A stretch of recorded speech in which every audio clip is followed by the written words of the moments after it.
everybody. Tim Bratz here with the Legacy Wealth Show.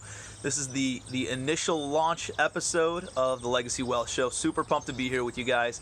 I got some big goals, some big ambitions for this show, and one of the things I want to do is I want to help 1 million people become financially free through a lot of the things that we're going to share with you through the show. So I'm actually coming to you guys from Barcelona, Spain right now. I'm out here hanging out with my family, sitting on the rooftop terrace of our villa that we rented for a few weeks, and just hanging out, visiting my brother who lives out here, and he's actually getting married, so we got some family in town, and then my family, my wife and my kids and I are going to hang out for another couple of weeks thereafter and just kind of tool around and have fun in Europe. So got me thinking about you guys, got me thinking about legacy wealth and what is legacy wealth, and some of the foundational items that I want to share with you guys through this podcast, through this show over the coming years, and what we can do to really help you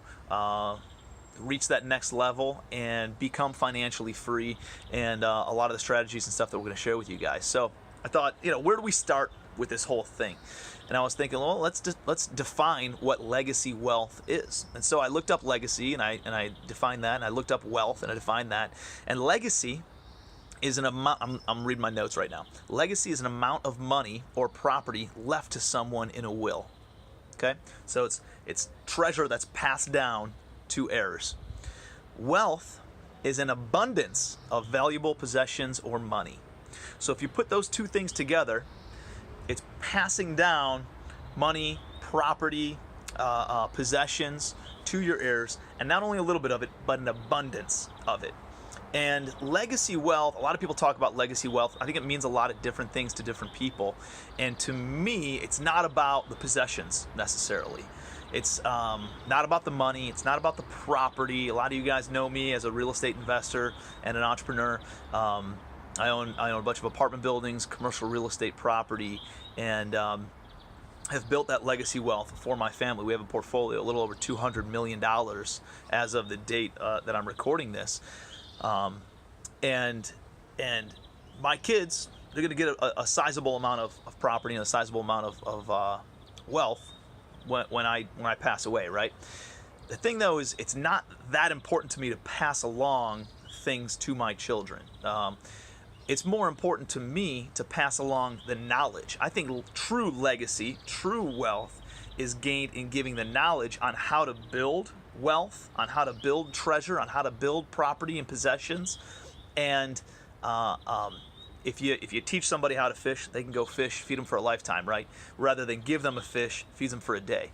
So my intent with the Legacy Wealth Show is to educate and empower people on how to go out and build legacy wealth on their own. And so for me, I just want to go over a couple things. This is going to be a pretty brief episode, but I want to hit on just a couple of items that I was jotting down that I think are really important to understand the framework and where I'm coming from with how I've built my wealth. And one is the first and most important thing is the 3 steps to building wealth. And the first step is making money. The second step is keeping money. And the third step is then investing money, getting your money to make more money, right? And so when I talk about making money, that's only a third of the equation. And usually that's everything that people focus on, right? That's the number one thing that they pay attention to. And it's just, how do I go and make more money? If I can make more money, I'd be further ahead. The issue with that is that I know doctors, I know white collar professionals, I know people, entrepreneurs who make high 6 figures, $700,000, $800,000, $900,000 a year, $1.1 million, $1.5 million a year, and they live pretty much paycheck to paycheck. They couldn't write you a check for probably 50 grand. Isn't that crazy? Because they're only paying attention to a third of the equation. If you go to math class and you only get a 33% on your test, are you passing or you're failing? You're failing. You're failing miserably. So you can't just focus on making money.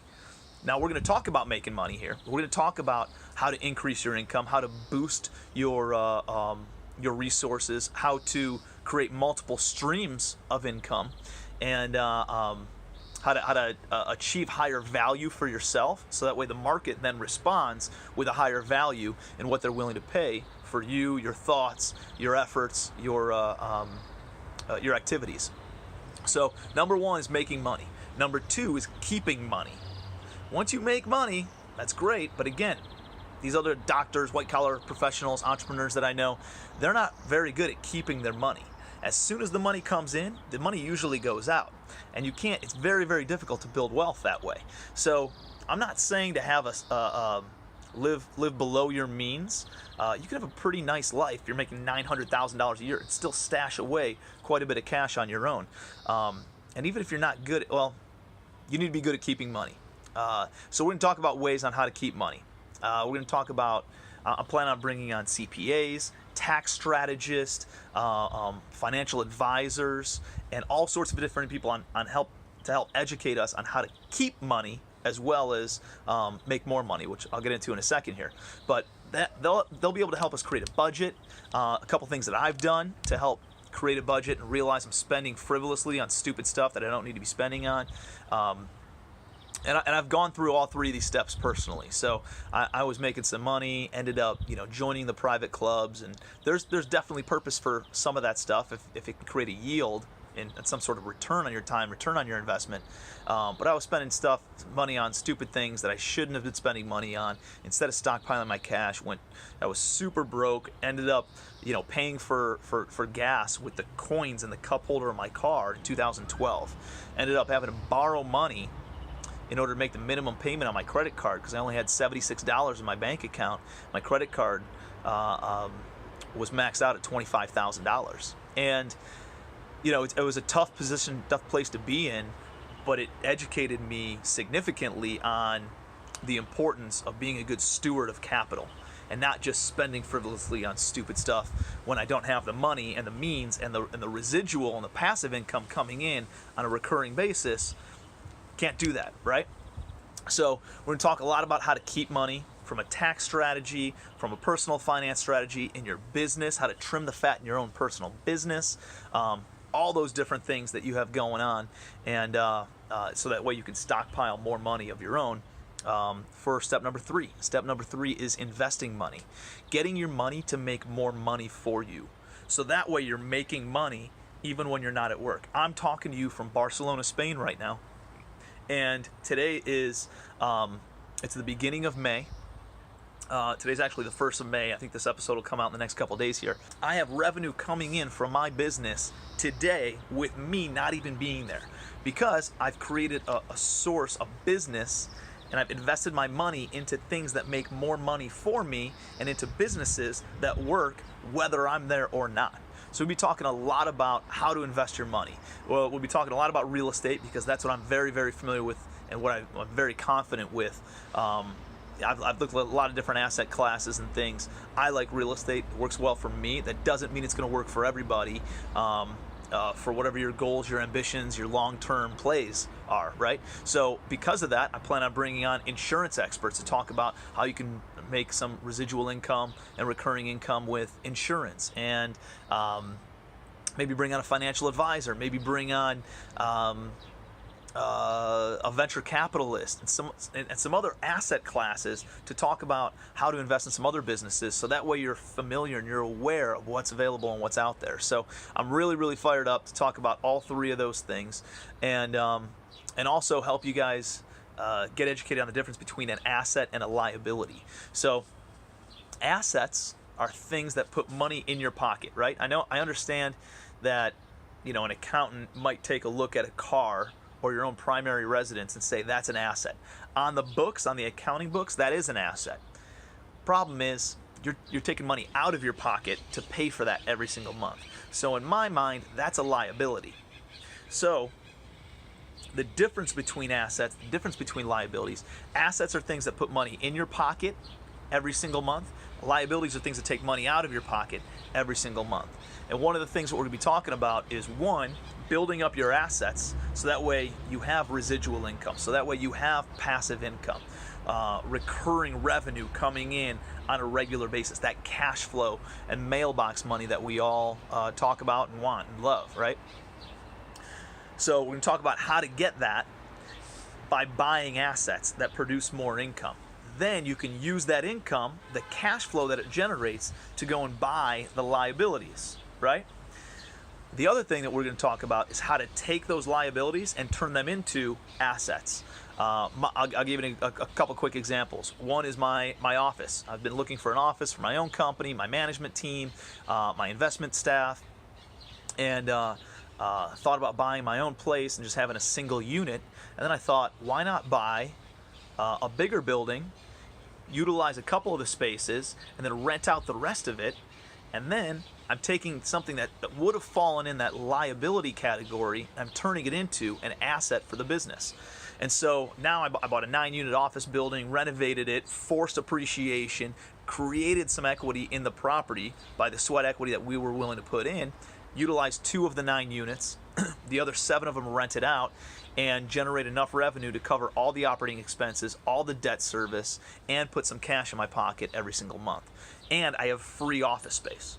So you think about that, that's taking a liability and turning it into an asset. Same thing with vacation homes. I always wanted a vacation home down in Florida. I ended up buying one outside of Disney World. My kids are toddler age right now. They love Disney, so we go down there a couple times a year. And the thing is, if it's a vacation home and just a second home and I'm paying for it out of pocket, it ends up being a liability. How do I take that and turn it into an asset? Well, I turned it into a vacation rental. We rent it out whenever I'm not down there, and it generates enough revenue where it covers all the operating expenses, covers all the debt service. I'm pretty much break even because I do use it a few months a year, but I don't come out of pocket anything to operate it, to own it. And it gives me a free place to go on vacation to several months out of the year. So again, that's taking a liability and turning it into an asset. The other thing you can do is collect enough assets where now I bought a rental property. I bought an apartment building that generates X number of dollars a month, $500, $1,000, $1,500 a month, that then can pay for that vacation rental, or it can pay for that luxury car, whatever that looks like to you, whatever it's important, the sort of liability that you're looking to buy. The other thing that we're going to be talking about is not just the wealth piece. I don't only want you guys to excel in the financial side. It's not okay to only be successful in the finance side if everything else is falling apart, right? So it's important to me that you're really, really good across all different aspects of your life. So we're going to be talking about how finance interweaves with relationships and with your health and with your spirit and with your mind and your mindset and the mental capacity and all those other things that we focus on. I want this show to help you excel in all aspects of your life, not just the wealth. We're going to be focused pretty heavily on the wealth piece because the wealth piece then gives you more options to focus on some of those other, buys back your time to then go and do those other things. But I don't want you just focused on the money, right? How many times have we seen people who were super successful financially, a public success but a private failure? Marriage is falling apart, health going to hell, and just not balanced. Now, I don't think balance is it can be truly achieved. I think it's very difficult, and I think when people talk about balance, it's a lot of bullshit. But for me, you're always going to be leading in one or two of those different aspects of your life, right? Maybe your business is going great, your relationship's going great, your health, you're not working out as much as you want, you're not as trim and cut and buff as you want to be. Maybe you're not able to read as much as you hoped, and there's some other things that maybe are lacking, but a couple other things are really, you're crushing it, kicking it on all cylinders. Just because for me personally, I don't think balance is totally achievable, but that doesn't mean that I neglect everything else. I still work on those other things, I don't neglect those other things, and then I let different things excel in life based on where I am in life. So I hope that makes sense. So this is about being your best in everything that you do. If you're watching this, it's because there's a spark or something inside of you to be more, to do more, to have more, and to give more. And I firmly believe that you're watching this for a reason, one, and two, you already have that spark inside you to be great.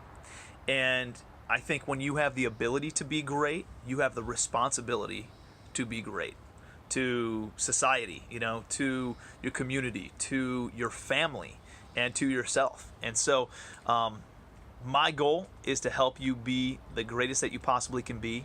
My goal is to help you be the best version of you that you can possibly be. And I know that the Legacy Wealth Show is going to help you do it. So I'm excited to have you guys here.